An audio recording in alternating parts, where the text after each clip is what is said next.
Welcome to Low-Carb Movie Plots, where we break down your favorite movie's plot into a three-act structure: the setup, the confrontation, and the resolution. I'm your host, Kazirk, and today we're covering Robocop. In the near future, the city of Detroit is on the brink of societal and financial collapse, aka present time. Overwhelmed by crime and dwindling resources, the city grants megacorporation Omni Consumer Products, OCP, control over the Detroit police force. OCP is also purchasing large sections of the city, intending to demolish and replace it with a modern metropolis, Delta City. At OCP headquarters, Senior Vice President Dick Jones demonstrates Ed 209, a law enforcement droid designed to eradicate crime. But Ed 209 malfunctions and kills an executive, allowing the ambitious Bob Morton to introduce himself and his project Robocop to the chairman. To Jones's ire, the old man approves Norton's plan. Meanwhile, Alex Murphy is transferred to the Metro West Precinct, alongside his new partner, Ann Lewis. They pursue the notorious criminal Clarence Boddicker and his gang. Murphy is ambushed and tortured by the group, that is until Boddicker shoots him in the head.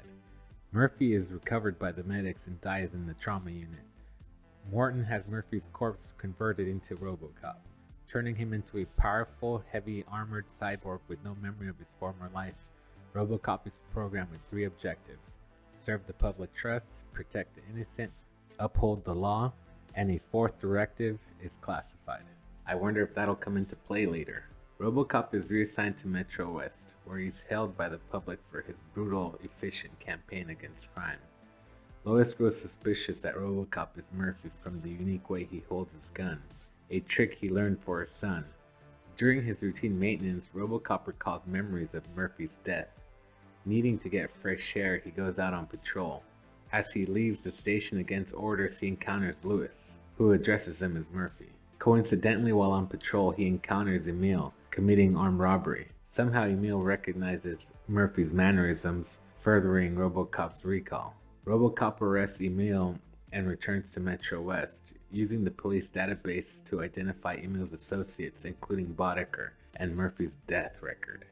Elsewhere, Boddicker murders Morton on Jones's orders for attempting to take his position.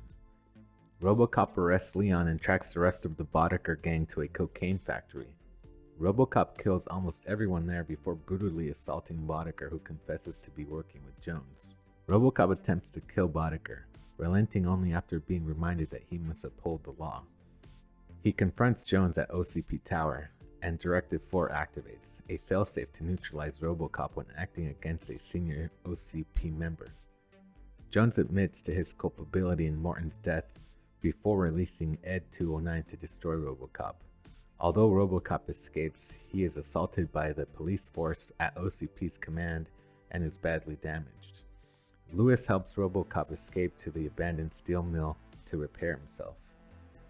Angered by OCP's underfunding and short staffing, the police force goes on a strike and Detroit descends into chaos as riots break through the city.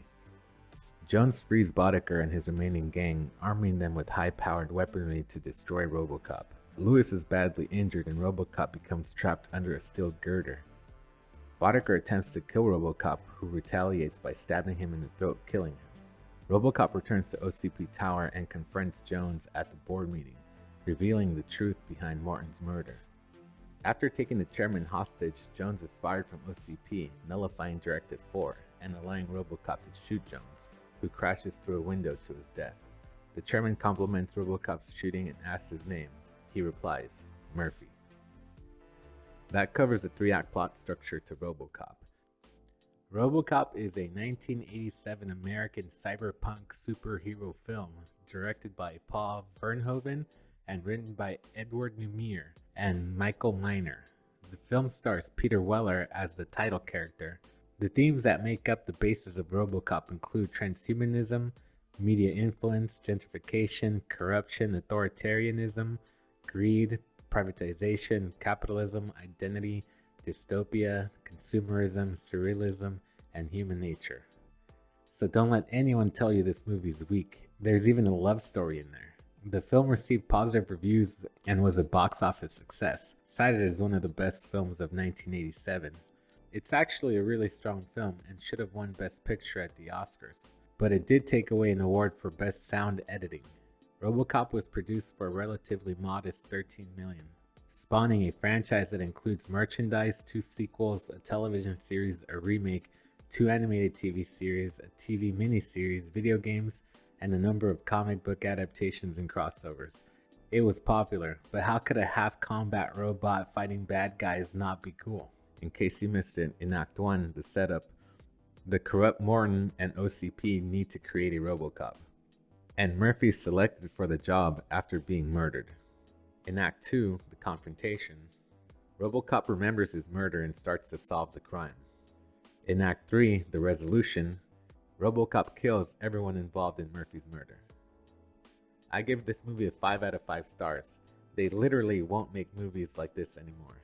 They tried in 2014 and it was not anywhere near the caliber that this movie is.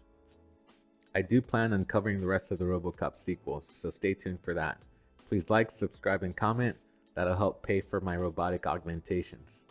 And I'll identify as a cyborg. See you next time.